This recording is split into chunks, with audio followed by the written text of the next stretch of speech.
What if the reason your spouse doesn't feel loved isn't because you don't love them, but because you're speaking the wrong language? You say, I love you.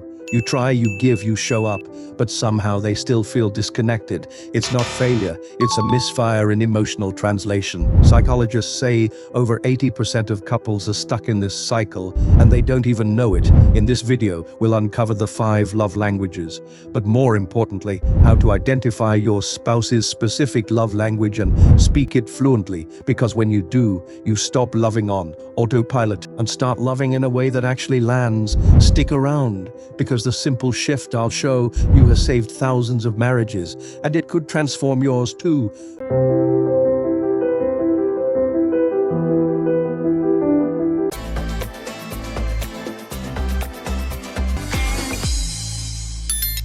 Let me tell you a story rooted in one of the most common patterns in relationships. A couple walks into a marriage counselor's office, years into their marriage, yet emotionally worlds apart. She says, "He doesn't love me anymore." He responds, "What? I do everything for you. I work late. I built us a life." This wasn't rare, it was routine. The marriage counselor saw this emotional disconnect over and over until it clicked. These weren't broken relationships, they were mistranslated. Here's the core insight. Love doesn't just need to be expressed, it needs to be received. It needs to be received in tension without interpretation is noise. We refer to it as the 5 love languages, but it's more than a pop psychology phrase. It's a framework backed by decades of counseling, attachment theory, and behavioral psychology. 5 emotional languages, each wired to how we emotionally register affection. Miss the language, miss the connection.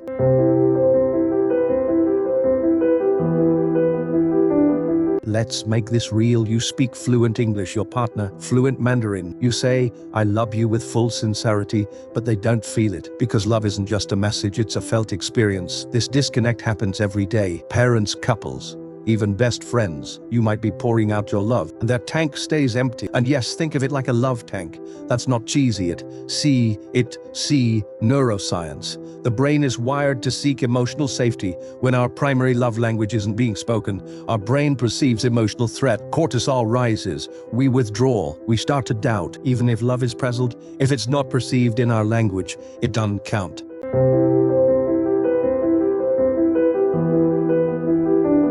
The 5 love language. Let's get to the core of this. The 5 love languages aren't just a feel-good idea or relationship cliché. They're a psychological framework. They explain why love can exist in a relationship and still go unfelt. Each love language acts like a neural pathway, a specific route your partner's brain uses to recognize emotional safety, connection, and affection. But here's the problem. If you're speaking the wrong one, the message doesn't land. Love gets lost in translation. It becomes invisible, not because it's missing, but because it's being delivered in a dialect they don't understand. In this video, we'll break down how each love language works, so you can stop guessing and start loving in a way that actually connects.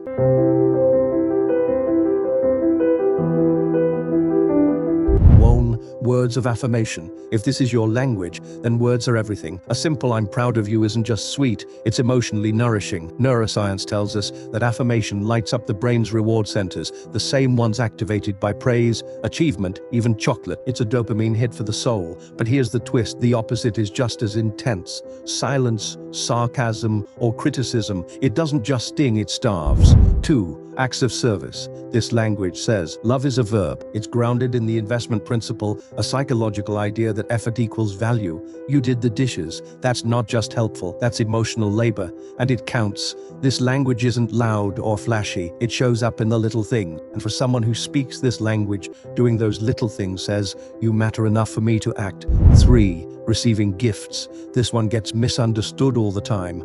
It's not about materialism, it's about symbolism. Psychologically, gifts create associative memory. They're emotional bookmarks. That flower, that book, that tiny souvenir from a random gas station, all of it says, "I thought of you when you weren't around." The value isn't in the object, it's in the intention behind it.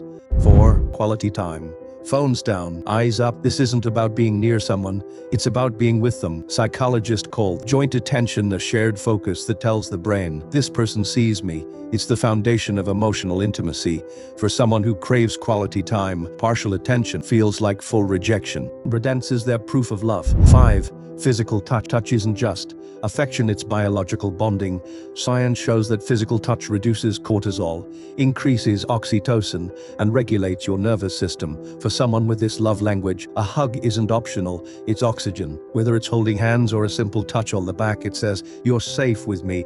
But here's the real twist. We often give love in the language we wish to receive. So a touch person might give constant hugs, while the other person is waiting for words. A service person might do everything when their partner just wants time together. The love is there, but if it's not in their language, it's still not felt. Discovering your spouse's love language. So, how do you really love your spouse in a way they can feel? It's not about loving harder, it's about loving smarter through the language their heart understands. Here's the mistake many couples make: they give love in the way they want to receive it. But what if that's not the language your partner speaks? If you want to create real connection in your marriage, you have to learn their emotional dialect, not yours. And it starts with something simple but profound: paying attention. Ask yourself, what does my spouse seem most hurt by when it's missing? Do they withdraw when you're too busy?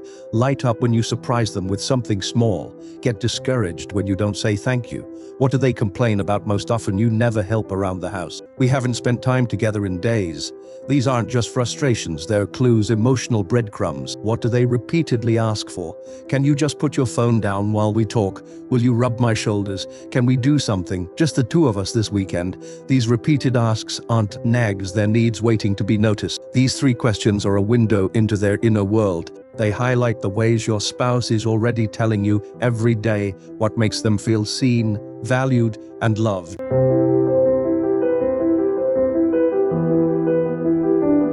Want a fun and safe way to open this conversation? Try the love tank game. Ask your spouse, Tom, on a scale of 0 to 10, how full is your love tank tonight? Then follow with, what's one small thing I could do right now to fill it just a bit more? Sounds playful, but it's powerful. You're not guessing anymore, you're creating emotional clarity. You're learning how to meet your partner's heart where it lives, not where yours lives. Because here's the truth: love isn't about projection, it's about perception. It's not how much love you think you're giving, it's how much they actually feel. And yes, your spouse may respond to more than one love language, but usually one is dominant. It's their emotional native tongue. Once you know it, everything changes. You're not loving on autopilot, you're loving with intention. You're not saying "I love you" in your own dialect, saying it in theirs. And that's when a marriage moves from simply making it work to truly working in love.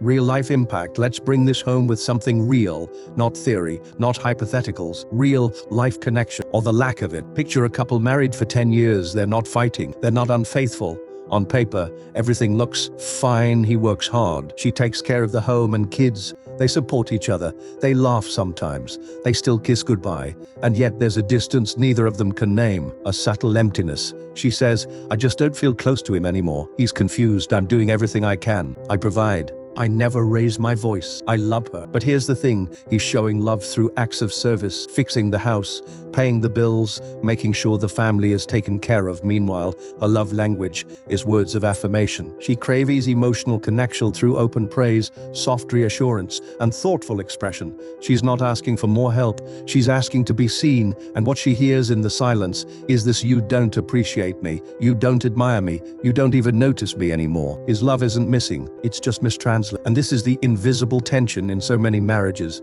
It's why couples who genuinely care for each other still feel emotionally disconnected, because love is being spoken in the wrong language. You can be faithful, loyal, kind, and still leave your partner feeling emotionally alone. But the fix: it's not about doing more. It's not about working harder. It's about tuning in. It's about learning a dialect of love that may not come naturally to you, but means everything to them. That's not just emotional intelligence. That's emotional generosity. That's intentional love.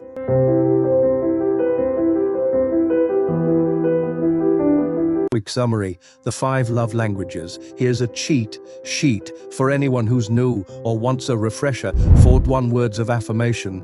Verbal compliments, appreciation, encouraging words. "You matter. I'm proud of you. I love how you handled that."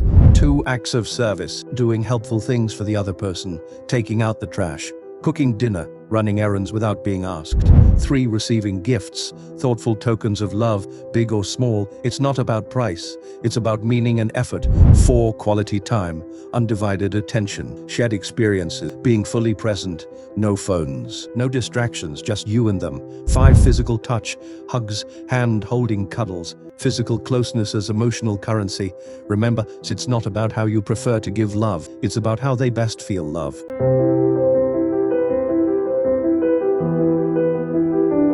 Here's the real secret: sacred love isn't just something you feel, it's something you learn to express in their language. And when you do, you don't just sidestep conflict, you build trust, you build emotional safety, you build love that actually lands. Because anyone can say I love you, but making someone feel it, that's where transformation begins. If this opened your eyes, drop a heart emoji in the comments and tell me what's your love language. And if someone you care about needs to hear this, please share this video. It might be the emotional translator they've been waiting for.